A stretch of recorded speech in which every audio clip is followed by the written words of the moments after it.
नमस्कार और स्वागत है।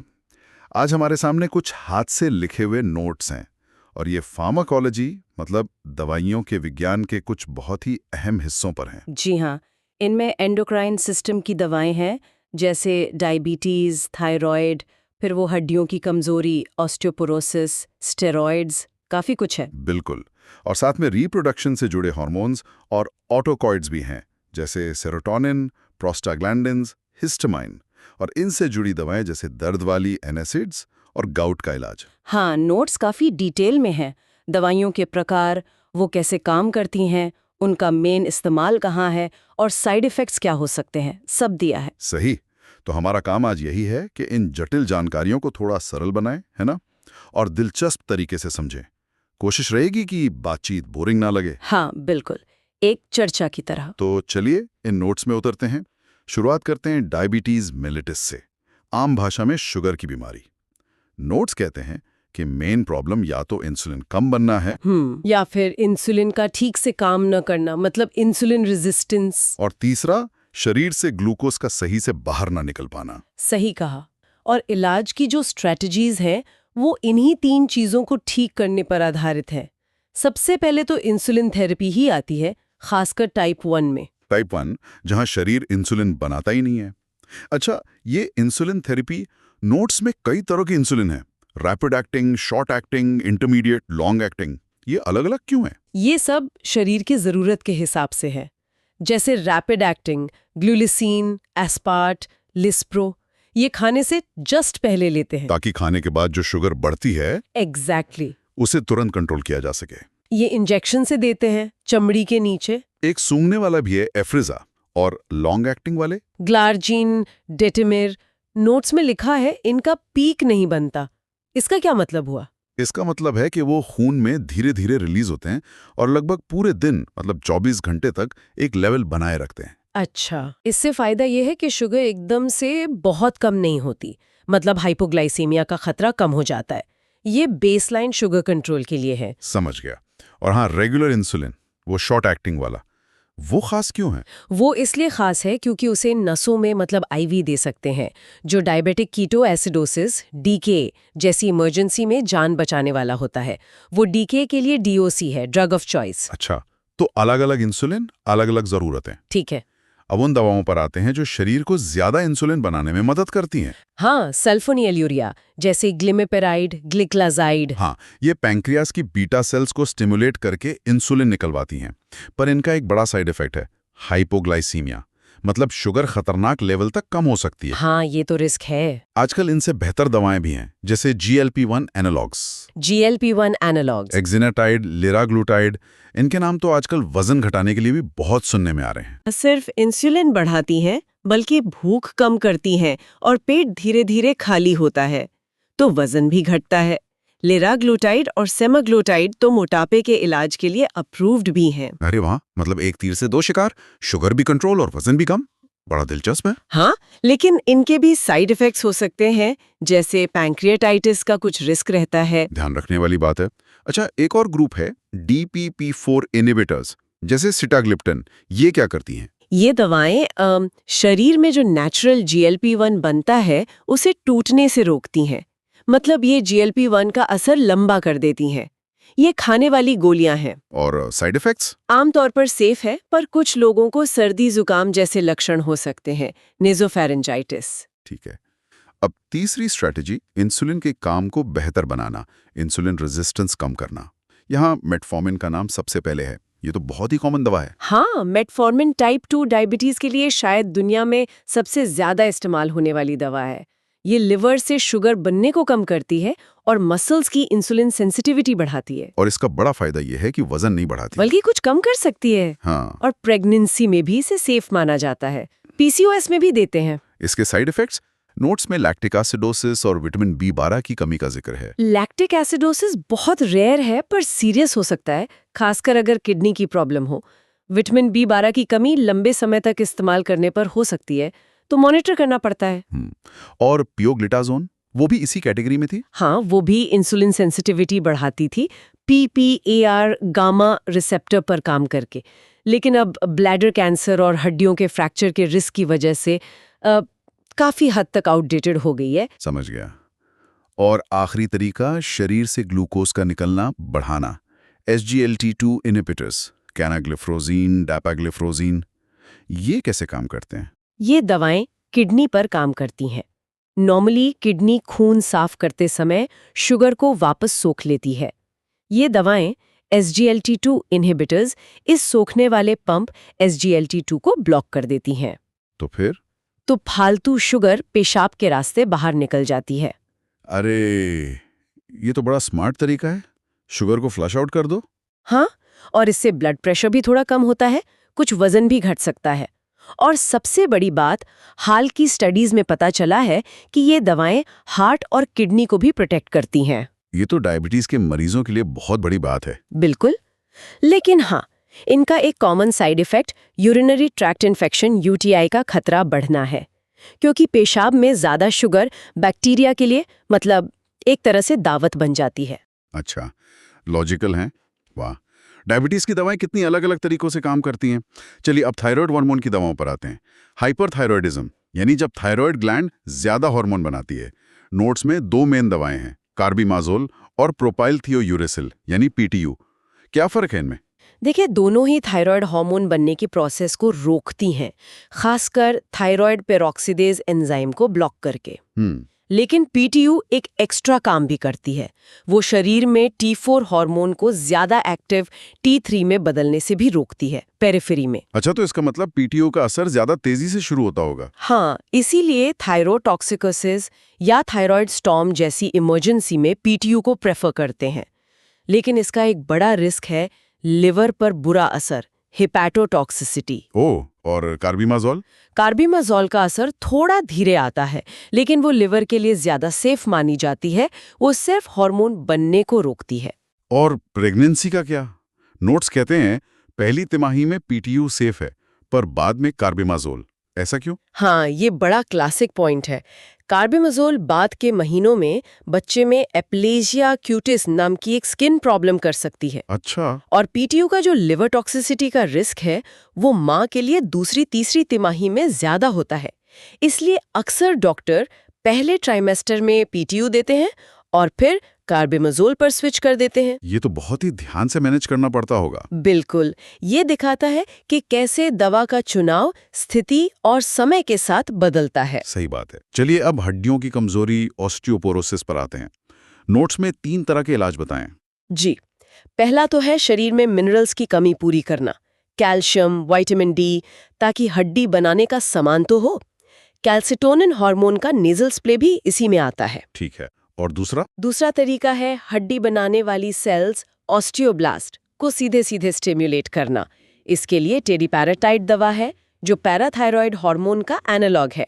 ये एनाबॉलिक है, मतलब हड्डी बनाती है।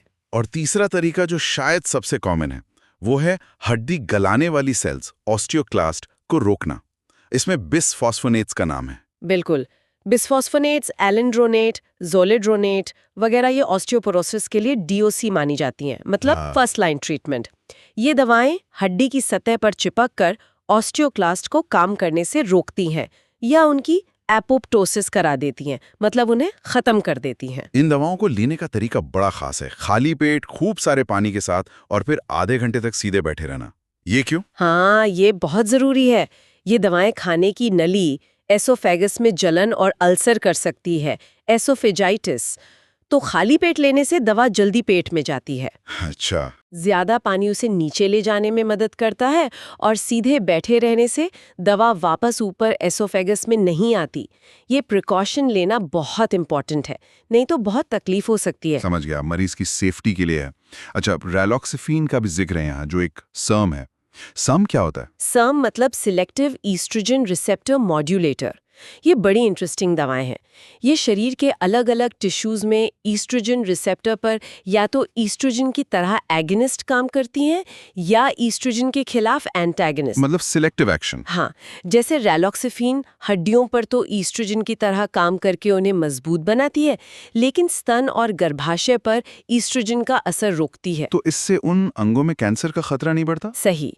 इसीलिए ये मेनोपॉज के बाद महिलाओं में ऑस्टियोपोरोसिस के लिए अच्छा ऑप्शन है। वाह, ये तो बहुत ही टारगेटेड एक्शन हुआ। चलिए अब जल्दी से स्टेरॉइड्स की बात कर लेते हैं। एड्रिनल कॉर्टेक्स से निकलने वाले हार्मोन। हाँ, एड्रीनल ग्लैंड का बाहरी हिस्सा कॉर्टेक्स मेनली दो तरह के स्टेरॉइड बनाता है। एक मिनरेलोकॉर्टिकॉइड्स जैसे एल्डोस्टेरॉन, ये शरीर में नमक और पानी रोककर बीपी रेगुलेट करते हैं। और दूसरे? दूसरे ग्लूकोकॉर्टिकॉइड्स जैसे कॉर्टिसोल। इनका असर बहुत फैला हुआ है, सूजन कम करना, एलर्जी रोकना, इम्यून सिस्टम को दबाना, एंटी फाइब्रोटिक, एंटी प्रोलिफरेटिव, कई काम है। और दवा के रूप में भी स्टेरॉइड्स का बहुत इस्तेमाल है। हाइड्रोकॉर्टिसोन, प्रेडनिसोलोन, डेक्सामेथाजोन, इनके अलग-अलग यूज क्यों हैं? हाइड्रोकॉर्टिसोन हमारे नेचुरल कॉर्टिसोल जैसा ही है, तो जब शरीर में स्टेरॉइड की कमी हो, जैसे एडिसन्स डिजीज में, तो रिप्लेसमेंट थेरेपी में यही देते हैं। प्रेडनिसोलोन बहुत कॉमन है सूजन और एलर्जी वाली कई कंडीशंस में, और ऑर्गन ट्रांसप्लांट के बाद रिजेक्शन रोकने के लिए इम्यून सिस्टम को दबाने में यूज होता है। और डेक्सामेथाजोन? डेक्सामेथासोन और बीटामेथासोन बहुत पावरफुल है। इनका एक बहुत खास यूज है। अगर बच्चा समय से पहले पैदा होने वाला हो तो माँ को ये देने से बच्चे के फेफड़े जल्दी मैच्योर हो जाते हैं। इससे रेस्पिरेटरी डिस्ट्रेस सिंड्रोम आरडीएस का खतरा कम होता है। स्टेरॉइड्स तो बड़े काम के लगते हैं, पर इनके साइड इफेक्ट्स की भी बहुत चर्चा होती है। बिल्कुल, लंबे समय तक या हाई डोज में लेने पर वजन बढ़ना, शुगर बढ़ना, हड्डियां कमजोर होना, इन्फेक्शन का खतरा, मूड चेंजेस, काफी कुछ हो सकता है। इसलिए डॉक्टर की देखरेख में और जरूरत के हिसाब से ही लेना चाहिए। सही बात है। चलिए अब आते हैं प्रजनन हार्मोन्स और उनसे जुड़ी दवाओं पर। ये भी काफी बड़ा एरिया है। पहले तो टोकोलाइटिक्स, ये दवाएं प्रीमेच्योर लेबर को रोकती हैं। हाँ, ये यूट्रस के कॉन्ट्रैक्शन को कम करती हैं। निफेडेपिन, जो असल में एक बीपी की दवा है, इसमें काफी इफेक्टिव है। मैग्नीशियम सल्फेट भी यूज होता है। Magnesium sulphate? हाँ, ये माँ और बच्चे दोनों के लिए सेफ माना जाता है, बल्कि न्यूरोप्रोटेक्टिव भी है। और इंटरेस्टिंग बात यह है कि MgSO4 एक्लेम्सिया यानी प्रेगनेंसी वाले दौरे और सीवियर एस्थमा अटैक में भी काम आता है। अरे वाह, एक दवा कई काम। अच्छा, अब GnRH एनालॉग्स, नोट्स में लिखा है कि इन्हें अगर पल्सेटाइल दें तो हार्मोन बढ़ते हैं और लगातार दें तो कम हो जाते हैं। ये कैसे? हाँ, ये बड़ा मजेदार है। देखिए, GnRH दिमाग से निकलता है और पिट्यूटरी को LHFSH बनाने का सिग्नल देता है। शरीर में ये रुक रुक कर यानी पल्सेटाइल तरीके से निकलता है। अगर हम GnRH एनालॉग दवा को इसी तरह पल्सेटाइल तरीके से दें तो ये नेचुरल प्रोसेस की नकल करती है और LHFSH बढ़ाती है। ये इनफर्टिलिटी के कुछ केस या डिलेड प्यूबर्टी में काम आता है। और अगर लगातार दें तो? अगर लगातार दें तो पिट्यूटरी के रिसेप्टर्स कंफ्यूज होकर शट डाउन हो जाते हैं। इसे डाउन रेगुलेशन कहते हैं। तो LHFSH बनना बंद हो जाता है। अच्छा। इसका इस्तेमाल तब करते हैं जब हमें सेक्स हार्मोन्स कम करने हो, जैसे प्रोस्टेट कैंसर, एंडोमेट्रियोसिस या बच्चों में प्रिकॉशियस प्यूबर्टी। तो एक ही दवा, देने का तरीका बदला और असर बिल्कुल उल्टा। ये तो कमाल है। फार्माकोलॉजी सच में फैसिनेटिंग है। अच्छा, पुरुषों से जुड़ी कुछ दवाएं, फिनास्टेरॉइड, ड्यूटास्टेरॉइड, ये गंजेपन और प्रोस्टेट बढ़ने में यूज होती हैं। जी हाँ, ये 5-अल्फा रिडक्टेस एंजाइम को ब्लॉक करती हैं। ये एंजाइम टेस्टोस्टेरोन को ज्यादा पावरफुल DHT में बदलता है। BPH और मेल पैटर्न बाल्डनेस में DHT का रोल होता है, तो इन्हें रोकने से फायदा होता है। ठीक है। और महिलाओं में सर्म्स की बात हमने ऑस्टियोपोरोसिस में रालोक्सिफिन के लिए की थी। टमोक्सिफिन भी सर्म है जो ब्रेस्ट कैंसर में यूज होती है। सही, टमोक्सिफिन स्तन पर ईस्ट्रोजन का एक्शन ब्लॉक करती है, इसलिए ईस्ट्रोजन पॉजिटिव ब्रेस्ट कैंसर में बहुत इफेक्टिव है। लेकिन ये यूट्रस पर ईस्ट्रोजन जैसा असर दिखाती है, जिससे एंडोमेट्रियल कैंसर का रिस्क थोड़ा बढ़ता है। ये फिर से सर्म्स की सेलेक्टिव नेचर का उदाहरण है। हाँ, कहीं एगोनिस्ट कहीं एंटागोनिस्ट। अच्छा, और क्लोमिफीन साइट्रेट, ये ओव्यूलेशन बढ़ाने के लिए देते हैं? बिल्कुल, क्लोमिफीन ब्रेन में ईस्ट्रोजन के नेगेटिव फीडबैक को रोकती है। इससे LHFSH ज्यादा रिलीज होते हैं, जो ओवरी को अंडा रिलीज करने के लिए स्टिमुलेट करते हैं। ये ओव्यूलेशन इंडक्शन के लिए DOC है, पर इससे मल्टीपल प्रेगनेंसी का चांस बढ़ जाता है। अब आते हैं ऑटोकॉइड्स पर। ये लोकल हार्मोन क्या होते हैं? ऑटोकॉइड्स मतलब ऐसे केमिकल्स जो शरीर में बनते हैं और लोकल लेवल पर मतलब आसपास ही काम करते हैं। ये खून में घुलकर हार्मोन्स की तरह दूर तक नहीं जाते। जैसे serotonin, prostaglandins, histamine. Serotonin 5-HT से शुरू करते हैं। नोट्स में ट्रिप्टान्स, सुमोट्रिप्टान, रिजाट्रिप्टान का जिक्र है माइग्रेन के लिए। हाँ, ट्रिप्टेंस सेरोटोनिन के खास रिसेप्टर 5-HT1B 1D के एगोनिस्ट हैं। माना जाता है कि माइग्रेन में ब्रेन की ब्लड वेसल्स फैल जाती हैं। ट्रिप्टेंस उन्हें सिकोड़ते हैं, वैसोकंस्ट्रिक्शन और दर्द के सिग्नल रोकते हैं। ये माइग्रेन अटैक के लिए काफी इफेक्टिव हैं। लेकिन इसी वैसोकंस्ट्रक्शन के कारण इनके कुछ रिस्क भी हैं, जैसे हाई बीपी या हार्ट पेशेंट्स में। बिल्कुल, जिन्हें अनकंट्रोल हाई बीपी या कोरोनरी आर्टरी डिजीज है, उनमें ये कॉन्ट्राइंडिकेटेड हो सकते हैं। सावधानी जरूरी है। सेरोटोनिन से जुड़ी एक और बहुत अहम दवा है ओंडेनसेट्रॉन। हाँ, ये तो उल्टी रोकने के लिए बहुत कॉमन है। एग्जैक्टली ये 5-HT3 रिसेप्टर को ब्लॉक करती है और कीमोथेरेपी या post operative nausea vomiting CINV-PONV रोकने में बहुत कारगर है। ठीक है। अब प्रोस्टाग्लैंडिन्स, पीजीज, हम्म इनके तो कई अलग-अलग टाइप और काम लग रहे हैं। मिज़ोप्रोस्टोल का नाम पेट के अल्सर और MTP दोनों में आ रहा है। हाँ, प्रोस्टाग्लैंडिन्स बहुत वर्सेटाइल है। PGE1 एनालॉग मीसोप्रेस्टोल पेट में एसिड कम करता है और प्रोटेक्टिव लेयर बनाता है, इसलिए NSAID इंड्यूस्ड अल्सर रोकने में मदद करता है। साथ ही ये यूट्रस को कॉन्ट्रैक्ट करता है, इसलिए मिफेप्रिस्टोन के साथ MTP में यूज होता है। और ग्लूकोमा मतलब काला मोतिया के इलाज में भी पीजीज का रोल है। लैटिनोप्रोस्ट जैसी दवाएं। हाँ, PGF2 अल्फा एनालॉग्स जैसे लैटिनोप्रोस्ट आंख के अंदर प्रेशर कम करते हैं एक्वेस ह्यूमर का आउटफ्लो बढ़ाकर। ये ग्लोकोमा के लिए फर्स्ट लाइन आई ड्रॉप्स हैं। इनका वो साइड इफेक्ट बड़ा इंटरेस्टिंग है, पलकें लंबी हो जाना। हाँ, हाइपरट्राइकोसिस और आइरिस का रंग भी डार्क हो सकता है। कभी-कभी साइड इफेक्ट भी डिजायरेबल हो जाता है। सही कहा। अब हिस्टामाइन, ये तो एलर्जी से जुड़ा है ना? बिल्कुल। हिस्टामाइन एलर्जी के लक्षणों, खुजली, रेडनेस, नाक बहना, छींक के लिए मेन कल्प्रिट है। ये H1 रिसेप्टर के जरिए काम करता है। एंटी हिस्टामाइन इन्हीं H1 रिसेप्टर्स को ब्लॉक करते हैं। एंटी हिस्टामाइन दो तरह के हैं, फर्स्ट जनरेशन और सेकंड जनरेशन। क्या फर्क है? मेन फर्क है नींद आना।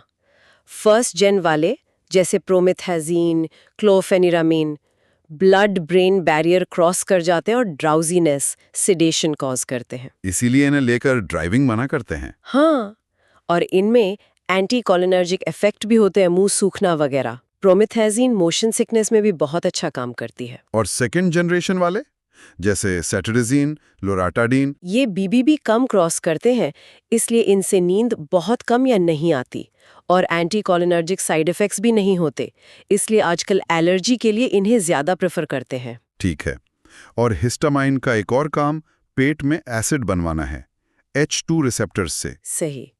H2 ब्लॉकर्स जैसे फेमोटिडीन, रेनिटिडीन ये एसिड कम करके पेप्टिक अल्सर डिजीज PUD में आराम देते हैं। हालांकि अब इनसे ज्यादा इफेक्टिव PPIs आ गए हैं। समझ गया। अब आखिरी सेक्शन, NSAIDs और गाउट। NSAIDs मतलब non steroidal anti inflammatory drugs, दर्द सूजन की कॉमन दवाएं। हाँ, आइब्रोफेन, डाइक्लोफेनैक, एस्पिरिन वगैरह ये कॉक्स यानी साइक्लोऑक्सीजनेज एंजाइम को रोककर काम करती हैं। COX enzyme. हाँ, ये एंजाइम प्रोस्टाग्लैंडिन्स बनाता है और प्रोस्टाग्लैंडिन्स दर्द, सूजन, बुखार में रोल प्ले करते हैं। तो कॉक्स को रोको, प्रोस्टाग्लैंडिन्स कम बनेंगे और लक्षण कम होंगे। नोट्स में COX-1 और COX-2 का जिक्र है। सिलेक्टिव COX-2 इनहिबिटर्स जैसे सिलिकॉक्सिब क्यों बनाए गए? देखिए, COX-1 एंजाइम पेट की लाइनिंग को प्रोटेक्ट करने वाले अच्छे प्रोस्टाग्लैंडिन्स भी बनाता है। पुरानी NSAIDs दोनों COX-1 और COX-2 को ब्लॉक करती हैं, जिससे पेट में अल्सर का रिस्क बढ़ जाता है। बिल्कुल। तो सोचा गया कि अगर सिर्फ COX-2 को ब्लॉक करें, जो मेनली इन्फ्लेमेशन वाली जगह पर होता है, तो पेट के साइड इफेक्ट्स कम होंगे। तो क्या ये ज्यादा सेफ है? पेट के लिए तो है, पर बाद में पता चला कि इनसे हार्ट अटैक और स्ट्रोक का खतरा बढ़ सकता है, तो इनका यूज भी लिमिटेड है। ये फिर वही बैलेंस वाली बात आ गई। और पैरासिटामोल, ये NSAID नहीं है। पैरासिटामोल दर्द और बुखार तो कम करता है, पर एंटी इन्फ्लेमेटरी एक्शन बहुत कम या नहीं के बराबर है। इसका मैकेनिज्म भी थोड़ा अलग है, शायद ब्रेन में कॉक्स पर असर करता है। पेट के लिए सेफ है, प्रेगनेंसी में भी दे सकते हैं, लेकिन ओवरडोज लिवर के लिए बहुत खतरनाक है। हाँ, लिवर डैमेज। इसका एंटीडोट N-एसिटाइलसिस्टीन है। अच्छा, एस्पिरिन के बारे में कुछ खास? कम डोज में खून पतला करती है। हाँ, एस्पिरिन बहुत कम डोज में प्लेटलेट्स को चिपकने से रोकती है, कॉक्स-1 को इरिवर्सिबली ब्लॉक करके। इसीलिए हार्ट अटैक, स्ट्रोक प्रिवेंशन में यूज होती है। हाई डोज में ये एंटी इन्फ्लेमेटरी एनाल्जेसिक है। लेकिन बच्चों में इसे वायरल फीवर में नहीं देना चाहिए। रे सिंड्रोम का खतरा। बिल्कुल नहीं देना चाहिए। रेस सिंड्रोम एक सीरियस कंडीशन है। ठीक है। और आखिर में गाउट, यूरिक एसिड बढ़ने से होता है। इसका इलाज? गाउट के इलाज के 2 पहलू हैं। एक, अक्यूट अटैक का मैनेजमेंट, जब जोड़ों में दर्द और सूजन हो, तब NSAIDs एस्पिरिन छोड़कर या कोल्चिसिन देते हैं। स्टीरॉयड का इंजेक्शन भी लगा सकते हैं। और दूसरा पहलू, अटैक को रोकना, क्रॉनिक मैनेजमेंट। हाँ, लॉन्ग टर्म में यूरिक एसिड लेवल कम रखना। इसके लिए या तो यूरिक एसिड बनने को कम करते हैं एलोप्यूरिनॉल या फेबॉक्सोस्टैट से, जो ज़ैंथिन ऑक्सीडेज इनहिबिटर है, या फिर यूरिकोस्यूरिक दवाएं देते हैं, जैसे प्रोबेनिसिड, जो किडनी से यूरिक एसिड का निकलना बढ़ाती हैं। वाह, हमने नोट से काफी कुछ कवर कर लिया। डायबिटीज, थायराइड, हड्डियां, स्टेरॉइड्स, रिप्रोडक्टिव हार्मोन्स, फिर ऑटोकॉइड्स, एनएसएड्स और गाउट तक। ये सब सुनकर लगता है कि दवाएं कितनी स्मार्टली बॉडी के सिग्नलिंग सिस्टम्स के साथ इंटरैक्ट करती हैं। बिल्कुल, ये बातचीत यही दिखाती है कि कैसे एक ही केमिकल सिग्नल जैसे प्रोस्टाग्लैंडिन्स या सेरोटोनिन शरीर में कितने अलग-अलग काम करता है और कैसे उन सिग्नल्स को मॉडिफाई करने वाली दवाएं अलग-अलग बीमारियों में काम आती हैं। और ये भी कि हर दवा के साथ फायदे और नुकसान का तराजू हमेशा रहता है। हाँ, चाहे वो पेट का अल्सर हो, लिवर टॉक्सिसिटी या हार्ट का रिस्क। और दवा का चुनाव कितना कुछ पेशेंट स्पेसिफिक फैक्टर्स पे डिपेंड करता है, जैसे प्रेगनेंसी या दूसरी बीमारियां। सही कहा। एक आखिरी सवाल मन में आ रहा है। जिस तरह हम शरीर के इतने केमिकल्स और रिसेप्टर्स को समझ रहे हैं, क्या भविष्य में दवाएं और भी ज्यादा पर्सनलाइज्ड हो सकेंगी? मतलब हर व्यक्ति की जरूरत के हिसाब से कम साइड इफेक्ट्स के साथ। ये निश्चित रूप से फार्मा रिसर्च का एक बड़ा गोल है। जिनोमिक्स, पर्सनलाइज्ड मेडिसिन, हम उस दिशा में बढ़ तो रहे हैं। शायद भविष्य में ऐसा हो पाए कि दवाएं हर व्यक्ति के लिए ज्यादा सटीक हों, लेकिन अभी इसमें काफी समय और रिसर्च लगेगी। सोचने के लिए एक बढ़िया पॉइंट। इसी विचार के साथ आज की ये गहन चर्चा यहीं समाप्त करते हैं। अगली बार फिर मिलेंगे। सोचते रहिए।